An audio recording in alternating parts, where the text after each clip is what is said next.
दोस्तों, कैसे हो आप सब। मैं एडवोकेट राहुल चौधरी आपका स्वागत करता हूं अपने YouTube चैनल पर, जिसमें कानून से जुड़ी हुई हर तरीके की जानकारी दी जाती है। दोस्तों, आपने बहुत सारी जगह आपने सुना होगा कि अगर आपके ऊपर कोई भी कोर्ट केस हो जाता है, कोई भी पुलिस वाले अगर आपको गिरफ्तार करते हैं, तो आप अपने सगे संबंधी अधिवक्ता को आप कभी भी बुला सकते हैं। और बुलाने के साथ साथ आप उसे अपनी कोई भी क्राइम करने की सूचना दे सकते हैं। और थाने में बुलाने के साथ साथ वो आपके केस में हर तरीके की मदद कर सकता है। तो आज हम उसी के बारे में बात करेंगे और वो किस तरीके से और किस एक्ट के में आपको ये प्रावधान दिया गया है उसके बारे में बात करेंगे। जी हाँ, आज मैं आपसे बात करने वाला हूँ CRPC के 41D सेक्शंस के बारे में, जिसमें 41 घ में बताया गया है कि अगर आपके ऊपर अगर आपको कोई भी गिरफ्तार करता है, तो आप अपने सगे संबंधी, दोस्त, यार, जो भी आपका अधिवक्ता है या आपका पर्सनल एडवोकेट है, तो आप उसे सूचित कर अपने केस के समय बुला सकते हैं। मगर कुछ कंडीशन है, कुछ केसेस हैं जिसमें ये रेमेडी नहीं मिलती है, उसकी हम बाद में बात करेंगे। अच्छा, इसके बाद देखिए, सबसे पहले ये तो आपने अक्सर सुना होगा। इसके बाद इस रेमेडी को थोड़ा सा अपडेट करते हैं, थोड़ा एक्स्ट्रा आज हम इसके बारे में बताएंगे। और ये भी बताएंगे कि ये आवेदन किस तरीके से बनेगा, ये जो आपको अब एक्स्ट्रा रेमेडी मिलने वाली है। देखिए, क्या है कि जब भी कोई कोर्ट केस होता है, कोई भी पुलिस वाले आपके ऊपर FIR करते हैं, कोई मुकदमा दर्ज करते हैं।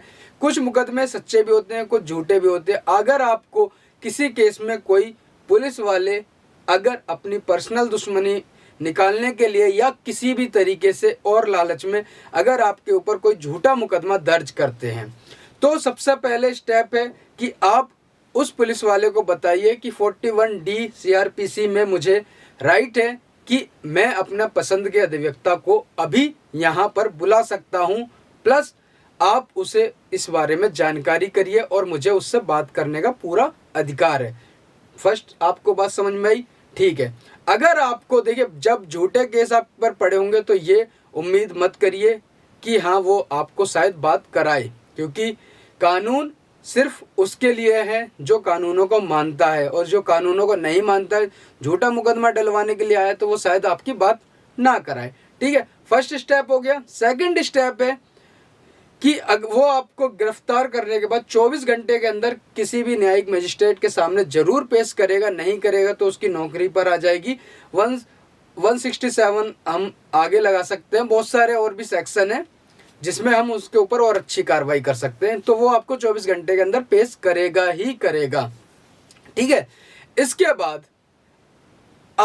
बाद आपका जब वो पेश करेगा, तो न्यायिक मजिस्ट्रेट क्या होता है, न्यायिक मजिस्ट्रेट के सामने जब 24 घंटे के अंदर पेश किया जाता है, तो कोई भी पुलिस अधिकारी रिमांड की डिमांड करता है। रिमांड क्या होती है? पूछताछ होती है। किसी भी क्राइम के बारे में वो आपसे रिमांड लेता है, 3 दिन का, 5 दिन का, कितना भी हो सकता है। वो अधिकारी के अपनी सोच के अकॉर्डिंग हो सकती है। जब वो रिमांड लेगा, तो रिमांड के बाद अब देखिए, जो उसके सगे संबंधी है, ना तो उससे बात हो पाई पुलिस वालों की, ना ही कोई किसी तरीके का, और वो रिमांड पर चला गया।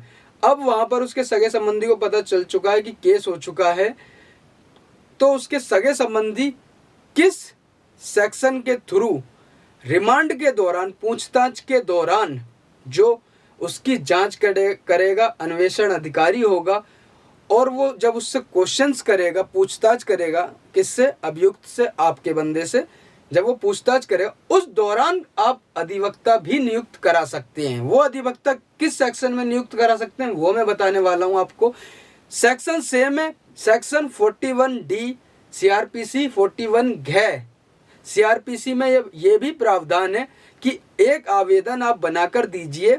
उसका कोई भी सगे संबंधी, पैरोकार, जो भी उसका दोस्त, यार, भाई, जो भी हो, वो कोर्ट के सामने अपना आवेदन दीजिए कि साहब, इसके जो हमारा वो है, जो हमारा भाई है, जो भी है, इसके पसंद का अधिवक्ता नियुक्त करने का इसका राइट है, और ये 41D सीआरपीसी हमें इस चीज़ का अधिकार देता है। वो आवेदन एक प्रॉपर बनाकर दीजिए और कोर्ट में पेश करिए। कोर्ट में पेश होने के बाद जब वो पेश किया जाए, अब क्राइम के स्तर को देखा जाएगा और ये अधिकारी के, न्यायिक अधिकारी के, दंड अधिकारी के, उसके अपनी संयम सोच के अकॉर्डिंग होगा कि वो आपको प्रोवाइड कराता है या नहीं कराता है। ज़्यादातर मामलों में क्योंकि आपको सेक्शंस का पता है, आपको आवेदन जिस भी सेक्शन के अंतर्गत कर रहे हैं उसके बारे में पता है, तो जाहिर सी बात है कहीं ना कहीं आपकी हेल्प होगी। और इसके बाद जब उस व्यक्ति का रिमांड होगा, उससे पूछताछ चल रही होगी, तो उस दौरान आपका अधिवक्ता भी नियुक्त होगा और वहाँ पर मौजूद होगा। तो इससे ये होगा कि जो उस व्यक्ति के साथ मारपीट या किसी अदर तरह की कोई भी जो उसके साथ ग्रीवियस हर्ट हो सकता है, कुछ भी पुलिस वाले करते हैं, उसमें बचाव मिलेगा। साथ ही कोई उल्टे सीधे क्वेश्चंस नहीं किए जाएंगे, बहुत अच्छे तरीके से बचाव होगा।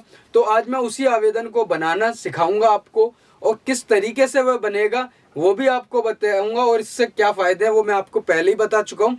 बहुत अच्छा होता है कि अगर आपका सगा संबंधी आपकी रिमांड के टाइम पर अगर मौजूद हो, और वो हालांकि कुछ बोल नहीं सकता, उसे उतना रोकने का अधिकार नहीं है, मगर आपका अगर बंदा है तो जाहिर सी बात है डर अधिवक्ता का जरूरी है। पुलिस वाले भी इस चीज़ को मानते हैं और वो खुद भी कोई आपके साथ अप्राकृतिक कोई भी कृत्य नहीं करेंगे। जो रिमांड की ड्यूटी के टाइम होगा वो ही काम होगा। तो आपके लिए ये काफ़ी मददफुल सेक्शन है 41D सीआरपीसी। चलिए अब मैं आपको आवेदन बनाना सिखाता हूँ कि किस तरीके से कोई भी उसका रिश्तेदार, सगे संबंधी, जो भी अभियुक्त का होगा वो ये कोर्ट के अंदर प्रदर्शित कर सकता है, दे सकता है। चलिए।